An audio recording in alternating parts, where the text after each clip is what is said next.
James, if you want to start, since you have seniority over Tab as far as with the club. Tab's played more games this season than we have.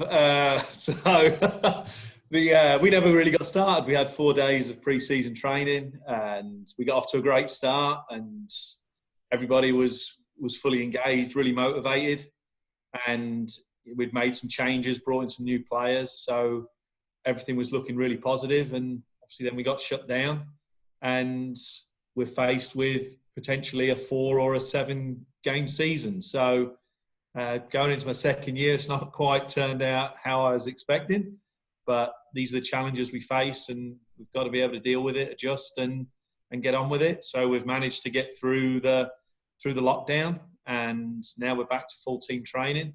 So it's great to be back on the grass and working towards something, and hopefully, ideally we'll be ready when we get to Utah and we can give it a really good crack. That's great. From my end, first of all, let me just say it's great to be on the call with you, James. I know how important it is for, first year coach like me, to come into an organization and have someone with the experience that you have at the club already for so many years. And you've done it at so many different levels, from seeing how you've come along to get here. We have a lot of similarities in terms of knowing, the youth system and how everything comes up to get to the pros. And we've kind of both made our way to here that way, which I think is the right way to do it, because we both, I think, got to learn a lot by doing that. But yeah, so for me, it's maybe a little bit easier to be in a club where there's a lot of experienced people already. And, I'm hoping as we get moving forward that we can work together a little bit more. Obviously, you guys were just coming in when we were already in. So we didn't have an opportunity yet. I did have an opportunity from my end to kind of integrate, our academy and make that part of what we do. And so it would be great if you and your staff also, we could all be part of something big, because at the end of the day, we're all one club. So, so it's great for me to be part of this whole thing. And again, I'm just coming in, and it's been, you talk about, you didn't even get started because you came in and right away things got canceled. And for me as a new coach, I was just really getting my feet on the ground, where I'm just getting to know my players. I'm just getting to know the league. And I'm just getting to know the city and everything else that surrounds everything we do. And then obviously we play 2 games and we get shut down. I was planning to be in June still undefeated at home. So that's one goal accomplished, I guess you could say. But then again, we haven't won a game, so that's not a good thing. That was not in the plans right now. But so far, I have to say, the last couple of months have been very good for us and our team. Considering everything that we're living through, I got a really good opportunity to get to know my team, to get to know them personally, to get to know the type of people that they are, and how they grew up and where they come from. Because as you know, as a coach, that you can come up with a lot of motivating factors when you really know what a person is made of. And I think I've gotten to know that, and that's a really important part of us moving forward. So I'm really happy that we've made a lot of progress there. And now, obviously we've gone through, a few weeks when we've had to motivate the players with no end in sight, because we didn't know what was coming next. And the players were training on a quarter of a field, and that was not easy because they couldn't even pass each other. So, we're really doing some exercises that are meant more for maybe, 12 and 14-year-olds than they are for a professional player. But, they have to, at the end of the day, they have to understand that's all we could do. And now we're getting to that part where they can see something coming. Now we're 4 or 5 players at a time who can pass each other, and we're hoping we're graduating into the full team training in a few days, and then to a tournament in Orlando. So there's a light at the end of the tunnel, and I feel the players are happier. And because it's difficult for us to be training on one side of the facility and seeing you guys over there, you're playing and doing your 5v2s and having fun in a real training session, and our guys just can do the passing only. So we're getting a little jealous. But we're hoping that we can get there soon. Excellent. It is, I think your point on building those personal relationships, I think, is massive. And I think this time has been a real opportunity to utilise it. I think we were fortunate that all of our players stayed in Houston And so we've all been together. We've had to adapt, use different technology to be able to do it. But it has given us all a big chance to get to know one another better. And, when you talk about development and you talk about really improving the group, it's those personal relationships I think are vital in building that trust and understanding, and working out what buttons you can push with players and how you can get the best out of them, and what they want to achieve as a player. Because it's one thing us as coaches having our vision and our idea, but if it doesn't match up with what the player wants, then it usually doesn't work out. So for us, that's been great. We looked at a lot of tactical stuff as well that we're now trying to put into place on the grass, and just their understanding and ideas of the philosophies and what we want to try and change, how we want to evolve. Utilising this time has been vitally important for us. But watching your guys just pass in ones and twos is quite a motivator for us as well, because we look at it and go, you could be doing that. So let's get this bit right and really enjoy this, because that's the alternative that we could be doing over there. So, yeah, and that's true. And you guys also have a tournament coming up. You've already had your draw for your tournament, right? So that's a great thing. How do you, in general, how do you feel about the draw and having to travel and play the tournament there, the setup, that type of thing? How does the team prepare for that, and how do they feel about it? Everybody's on board. So that was the first obstacle and to look at, and we made it clear that ultimately it's the player's choice of whether they want to really participate in it or not. Everybody's fired up, everybody's committed to it. So that side of things is good, because it's helped with the chemistry and bringing everybody together. The draw, I don't think it was done randomly. I think it was all worked out well in advance. So it is what it is. And there's only 9 teams in the league, so we knew we were going to be playing 2 or 3 of the stronger teams based on last year. So we've got to go there, we've got to perform. I think with it being a tournament and one-off sort of games, it changes the outlook on the way we prepare and how we go and address the games. Obviously, we want to, if we finish after group play in the top 8, then you go to the quarterfinals. So the first goal is not to finish 9th, because then the tournament's over. Then once you get to the quarterfinals, it's straight knockout.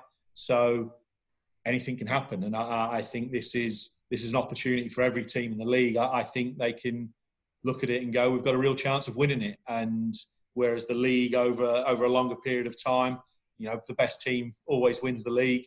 This is slightly different, and I think how teams prepare, the preparation, everything that goes into it will give them in those early stages, those early games, a real advantage. So, we're going in, we're confident about it, and we're going to give it the best we can, and hopefully we can go a long way in the tournament. And that's a really good point. When you go into a tournament, that it's so much different than playing in a league where it's sort of the cream always rises to the top. In the tournament, of course there's some teams that are better than others, but in any one day, it's about hunger, and it's about ability to suffer, and if you have the right makeup, like you were saying before about getting to know the players, that can go a long way in a tournament. So that's great. That's something to looking forward to, and we're looking forward to it as well. We haven't had the draw yet for ours, but I'm already getting ready to complain about it, that it was fake. So, welcome to Houston. we all can, yeah. So I already have a couple lines written down about it's fixed. We got screwed. Yeah. Politically correct, but really annoying. Yeah. So, I guess it's the norm. No matter what, you're always thinking, "Oh man, we got screwed." But yeah, I lived it every year with the Youth World Cups and all that. Oh, really? We got that draw? That's crazy. It is what it is. You got to. At the end of the day, in a tournament, you got to beat everybody anyway. So, right, that's the way you got to look at it. But yeah, that's good. That's good stuff. What about if you had to pick a player, and I don't want to just come up with random stuff. If you had to pick a player that you're really excited about this year, who would it be? I think from the current group or the ones that played last year, I I think Jane Campbell's a fantastic goalkeeper, and I think the tournament setting can really help her and really elevate her status with the national team. So we're really excited about that. I think Rachel Daly is another one that, with the Olympics changing, I think a lot of our players that were probably going to go to the Olympics, with the Olympics in a full year's time, these games now become really important to improve their stock value and make sure they're still in the national team plans going into next year. So I think there's a lot of excitement about it. I think somebody like CC Kaiser or Ali Prisock, who were rookies last year, that got quite a bit of experience, they've certainly come back this year and have worked in the off season, have got stronger. They've come in with more confidence. So we're really excited to see their progression and their overall development. And then with the new players, we think we've picked up some really exciting new players that gives us a whole different look and a different feel, and really provides some technical flexibility, really, in whereas last year at times we were stuck with what we had is what we had. Now we've got some different pieces where we can change the formation, we can change the lineup, we can go more indirect, we can go direct, because we've got a bit more flexibility with the players that we've picked up. So it's been good, and they've all come in with the right attitude, which obviously goes a long way. They've embraced being in Houston. They've embraced being with the Dash. So each day, the enthusiasm, the effort, and they're coming in with a smile on their face. So the environment, the atmosphere around the place has been great, and all those new players have done a great job in fitting in and raising the standard. And I tell you, going into a tournament, like you're going into a tournament now, having such a great goalkeeper makes a huge difference, right? Because you can come into those close games or end up in penalty kicks, or end up in situations where one big save means everything in a tournament. So that's a great advantage to have. If we go to a penalty shootout, I'll put my money on Jane Campbell making one or two saves for sure. For sure, and in the end, that's what it's all about, right? Your goalkeeper, the good ones, they just come up with the one or two big saves, but those are the ones that change the game. I mean, those are one or two goals, and then at the end of the day, you kind of forget about the goalkeeper and what they've done, but maybe they made the one save that turned the game around. And having that capability and go, and this is, truly is one of the reasons we went out of our way too this year on our side to try to bring a goalkeeper with some international experience. We brought in a younger guy in Marco, and Marco has done a really good job to start. He's adapting to Houston and all that stuff, and I really do. I do feel it starts with the leadership of a goalkeeper, because they have to come up big in the big moments, and in particular in this case going into a tournament, I think that's definitely a great advantage to have. Yeah, for sure. So, what about your squad? How are you feeling? And do you take everybody when you go to Orlando, every member of the squad, or have you got to narrow it down, or will everybody be going? Yeah, so as per league rules, we have to take everyone who's under contract. So we'll be going there with 28 players, which makes it a little challenging because obviously, 28 players to have into a tournament that could potentially only be 3 games. Obviously we're hoping to win the whole thing, but it could potentially be 3. It's a lot of players to have. The rules have changed a little bit. So, and I'm not sure how they are with yours, but for us, we're going to be able to dress 23 players for a game, and we're going to be able to have 5 substitutions. So most of the players will be dressing, and 5 can come in the game. So that'll help us. But still, there'll be 5 players who don't even dress, and that's difficult to be on the road, especially because we can be there for 30 days. And, and sometimes when you look at players 24 through 28 on the roster, it doesn't mean that they're worse than other guys, but sometimes you tend to have like your younger guys there. And yeah, of course they go there for experience, and that's all valuable. But in the end, to be somewhere for 30 days and not get on the squad is difficult, And at the same time, there's going to be challenge as well. We've got, and I've told them we've got 28, and I've told them we won't be taking 28 for the simple reason I don't know if I can get 28 players any playing time over potentially 4 games, and to take them there and then not play. We can have 20 on the roster. We can make 5 subs. So automatically there's at least 8 that definitely won't participate at all. And then whether you end up, depending on the game, whether you can make 5 subs. So there could be up to 12, 13 players that don't play. Right. And to keep that group happy and keep them motivated and keep everybody on track, we're going to reduce the roster and we'll probably take 23, 24 players. Yeah, we don't have that option to decide, but I totally get what you're saying, because if you have the right mental makeup in your roster, you are hoping that your players 24 through 28 are still hungry enough to think that they should be playing all the time. And so if that's the case, it's really difficult for them to not even be dressing.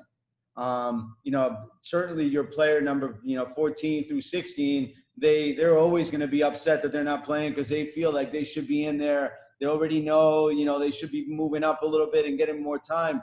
But those guys at the end, you want them to feel like they're hungry, and you don't want them to lose that drive. And it's difficult. In our case, we don't have a choice. We have to take everyone. Obviously, there's some conversations that I'll have on the side with the players individually to let them know kind of where they stand, not to make them lose their hope that they can play, but to be very clear about where we are, because, you also don't want, what can happen sometimes with a big roster, as you know, is you don't want disruption. So if you have 28 players, the 28th player has to be just as committed, for you to be a good team. Because if you have 28 and 27 not committed, you know what? They're going to disrupt your number 19 and number 18 probably, and somebody else. And those are the difficult challenges to take when you have such a big roster. But in the end, you hope for the professionalism, and that everybody's buying in. That's what we're hoping for. But we have to take everyone. Yeah, there's right. No choice there. Yeah. Yeah. Okay. Hey, I think I've got some questions for you. Let me ask you a question. Let me find one of these questions here. Here's a good one.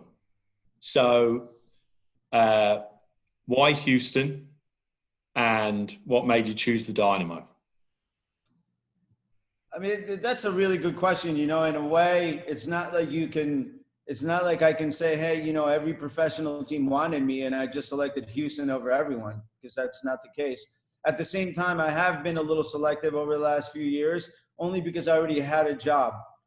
So I had, at U.S. Soccer, I had 2 years remaining in my contract. I was signed through 2021 to coach the next Under-20 World Cup.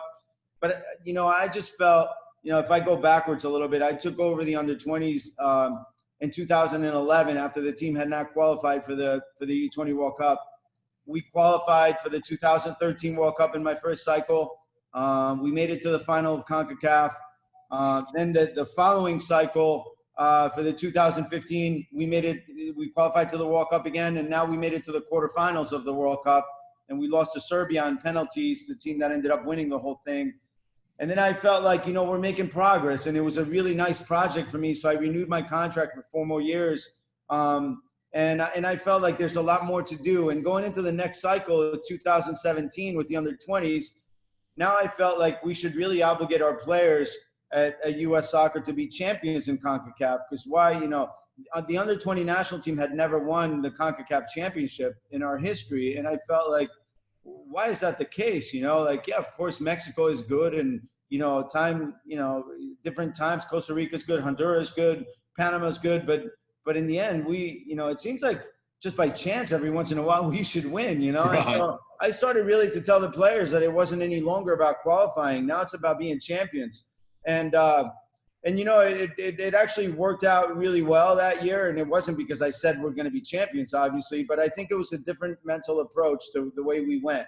And I think qualifying, I wanted to tell the players we're taking qualifying for granted, and now we want to be champions. And we ended up winning CONCACAF championship, and then going to the quarterfinals of the World Cup once again.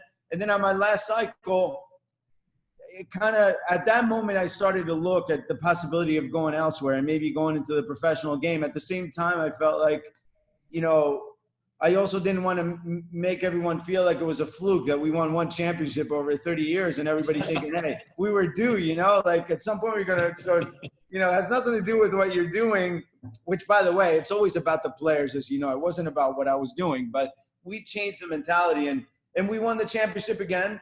So we won back-to-back titles, and we went to the World Cup, and we went to the quarterfinals again. Last summer, we knocked out France. And when you talk about, before we talked about the difference between a league and a tournament, right? If we were in a tournament, France would end up 30 points ahead of us, right? But in a tournament, on a given day, we work hard. We beat them 3-2, and they were one of the favorites to win the World Cup. We knock them out. And then we lost in the quarterfinals, and I felt like, 3 quarterfinals in a row, 2 CONCACAF championships in a row. I really think it's time for me to move on. It's been an 8-year process. And then Houston came along. There was another MLS team that I also interviewed with, but Houston came along, and I really felt like I fit here. I really do. And obviously as a coach, we always know that we depend on results. If we don't get results at some point, they let us go. That's how it works. But I really felt like I fit in with the people here and what the club was about. And I didn't get it wrong. I didn't get it wrong, really. Is the moment I stepped in, I really felt at home here. And it's been a really easy transition for me from that end, adapting to the club and the way people buy into who we are and who the Dynamo are. And obviously we're not the highest spending club buying all the superstars, and we have to do it in a different way, but our goal is not different. And I felt like, I kind of like being the underdog. I come from being the underdog, and I like it really, the whole thing fit me. So I think it was from a people standpoint, it fit for me. It fit for me from the type of players that we have here at the Houston Dynamo. We have skillful players who work really hard, who make a good group of people in the locker room. And so those are all the reasons that I think when they came together, I was like, I think this is the right time for me, and I made the jump to come here. Right. Excellent. So how about this one? Where is it? I like this one. Hold on.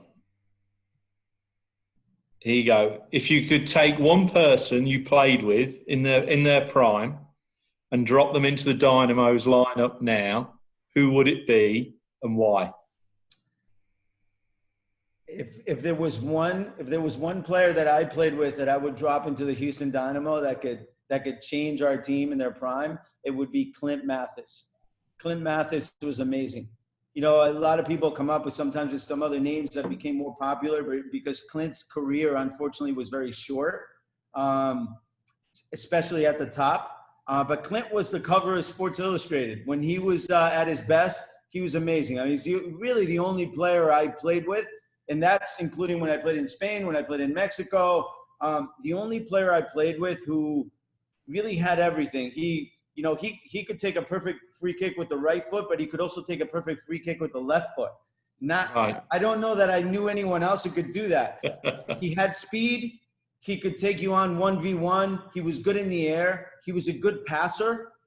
So he had it all, really. He had good vision.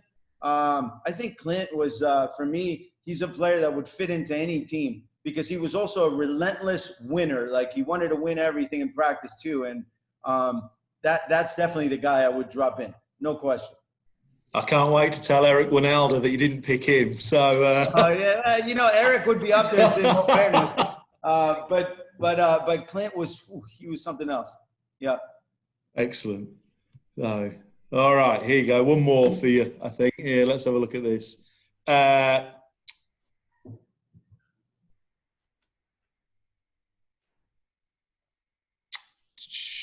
Here you go. Is there anything in particular you look for when evaluating a young player? Anything in particular when evaluating? Yeah, I mean, for me, it's always about the mentality. We have in this country and throughout, we have a lot of players with skill. If we look back 30 years ago, there weren't many players who could hold possession. Possession type players. Whenever you saw a guy that could hold possession and spread balls around, you were impressed by that. And nowadays, to be fair, we have a lot of those. But I always look for the guys that I see have the personality to make plays, who the guys that want to be winners, that want to make the plays that win the games. And that could be attacking or defending. It could be either one. But that for me is the number one quality that I look at, is their mentality to be aggressive. And by aggressive, I don't mean dirty. I mean aggressive by making plays on both sides of the field. Okay. All right. I've got a question for you as a coach. So what are your 3 non-negotiables? 3 of them. Wow. I don't think I'm a hard coach. So like, well, I'll be honest, when we have meetings and somebody's late to the meetings, whether it's on Zoom or whatever, I just take it in stride, really. I do realize that the time is important to all of us, but I don't like picking on little things. I think if I had to pick a non-negotiable, is for me, one of the things that's really important is you're not going to play hard on the weekend. For me, if you're not training hard, that's a non-negotiable right there. I think you have to practice the way you're going to play. It doesn't just turn on like this on the weekend. And of course, there always could be an exception of a 35, 36-year-old that you have on the team that you're watching because you don't want them to go hard every day, because you have to save them a little bit. And that can be both of your calls. But I think anything different than that, it's not negotiable that somebody doesn't practice as hard as they're going to play. Yeah. And then I'll just say one more just out of it. I like people who are givers rather than takers. I think you're someone on the team, you need to be giving to the team, not taking from the team.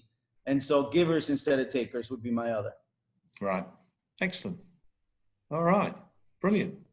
So I'll have a question for you then, because we're going in the back and forth of the question. This is one that I really want to hear, because I think I can probably relate to a lot of the stuff, and I can probably understand a lot of the stuff that you're going to come up with. But so you've been here for a long time, right? So you obviously know the culture, you know the people, you know the club, you know all those things. But how was it going from taking the steps from club, ODP all the way to the pros? And how do you see, first, how did you see it from the bottom up? And how do you see it now from the top? How has the bottom changed? That's a good question. Because one of my non-negotiables is ambition. And if people don't have ambition, then, I think they're wasting their time. And I want to work with ambitious people that want to achieve something. So I've always been ambitious. But I think going from youth soccer going through ODP, going to the academy, all of that was about hours spent on the grass, working on my craft, working on actually how to train, how to deal with people. So all of that was like an apprenticeship to when that opportunity came around. I'm a huge believer in coaching education. So went through all the licensing and all my licensing with US Soccer. I went and did the UEFA license. And I did the French course, the first one with the MLS. So over the last, 8 years, I've pretty much been on a coaching course, and I'm going through the pro license at the moment. So I think as a coach and not getting any younger, I think we can always learn, we can always get better, we can always develop, and the game's continuing to evolve and it's continuing to change. And if we don't, as coaches, adapt and try and look at not just what the trends are today, but how the game's going to change in the future and keep relevant, then we'll just become dinosaurs and we'll fall out of the game. So constantly testing myself, trying to get better is the key. And now that I've got this opportunity, it's making sure that I'll go about it in a professional way. I'm organised. So even if like you've said, if the results don't go the way and at some stage they get somebody else, at least I'll be able to look myself in the mirror and go, okay, we did this right, we did that right. Maybe I learned from this part and I've got to make some adjustments. But having a clear idea, a vision of how I want the group to play is really important. the recruitment and getting the right pieces to fit into what we're about as a club, as a team, and that style of play. And, you know, trying to get everybody to buy into it and getting a belief there. So it's been a crazy journey. I've been in Houston for 23 years now. So I claim to be a Texan, and you know, Houston's definitely my home. And you know, so I look at all of the guys that are still coaching involved in youth soccer, and I've done a lot of Zoom calls with clubs and things like that. And I've told them all that, you know, I'm no different than them. And if that they either look at it two ways. One, either I'm lucky and how the hell did that guy do that? Or they go, wow, if he can do it, I can do it. What did he do? What steps did he take? I'm going to try and do that. And I think if people have that approach to it and are really committed to the craft of trying to become a better coach and not just looking at it as a paycheck or an extra part-time job or stuff like that, they really look at it as a career, then opportunities come and they've got to be able to take them. But when they do come, you've got to be prepared to be able to make the most of them. I mean, yeah, that's such a great answer, because I can relate a little bit to that, and in particular the part where you say some people sometimes are going to feel that, hey, you know, this guy got lucky to be where he is. And you know, to be fair, I think if I were to look at my past like you're looking at your past, it's not like we did anything special except for put the time into it. You know, you got to put in the time, and the time is really not a whole lot different than the way the other people are putting in the time. That sometimes, like, you know, when people think, oh, you know, now you're coaching the Dash, and you know, it seems like everybody sees it as somehow you took a shortcut to get here, you know, and it's there is no shortcuts. There is no. You know, people sometimes, you know, I find it funny still that people ask me questions about when I played, because I don't see myself as a player. Like I've been a coach now 18 years, you know, right. So like for me, when people talk about me playing, I'm like, man, that's so long. I could barely remember any games, you know, like I'm a coach, you know, and it's been a long time. And, you know, and I said this the other day in a Zoom call when I was talking to South Texas, which I know you were part of the South Texas, right? Youth. Yeah. And I was talking to them the other day, and I was saying exactly that. I was like, you know, I really like that I'm at the professional level now, but that I can understand what our U12 coach is thinking. You know, I can understand that going out there and setting up your cones and knowing that you have teams back to back, and you have to set up the field in such a way that, you know, you don't have to move around too many cones for your next team to come on. And like all the little challenges of having the team warming up, you have no assistant, you have nothing, the team warming up on one side as you're setting up the session, and then they come on, and then you like all those little challenges. And I think sometimes those people seem to think that, hey, you know, I'm going to be stuck here forever, but we all started like that. You know, you just have to keep working. And, you know, you're taking your pro license now. I took it 2 years ago. But since I finished that, the process is not over. Like you have to continue. Like there's always new things to learn. And I love it. I mean, I to be honest, I think I like coaching better than I did playing. Although sometimes, you know, playing is fun. But coaching, there's so much new all the time. And but there are no shortcuts. And the people that we see every day coaching, whether it's the Dynamo Dash Youth or somewhere else, like those people are in the same pathway. It's just who can persevere at the end, you know? Yeah. But it's the same pathway. There's certainly no shortcuts. That's for sure. Definitely. Maybe I'll end with one question that's maybe a little bit funnier. So because I know some of the fans wanted to know about your team. Who is the funniest player on your team? Got to be careful here. I'll ask you the same question when I've answered this one. So I'll say Satara Murray has the best laugh. So when you hear her laughing, it lights the day up. I am English originally, so I do love sarcasm, and so Katie Stengel and Rachel Daly I do find incredibly funny. But there's a number of players who are hilariously funny, but I'm not sure they're actually trying to be funny. which makes it even funnier if they are doing it on purpose. So Christy is incredibly funny and says some of the funniest things I've ever heard without her actually knowing that I think she's funny. But I'll go with the two sarcastic ones who I do find very funny. What about you on your team? Oh, for me, that's a tough one because our team practically speaks two separate languages. So I would say maybe on the Spanish side, the guy that's always in a good mood, that gets everybody laughing somehow, would have to be probably Darwin Quintero. You know, he's the guy that's kind of like, you know, funny guy coming in. You know, whenever we have the Zoom calls or whatever, he starts, you know, making fun of the other guys. But really, they're all, you know, obviously everybody knows Boniek's smile. He's known for having that permanent smile. So he's always smiling, laughing. You know, it doesn't take much for him to laugh.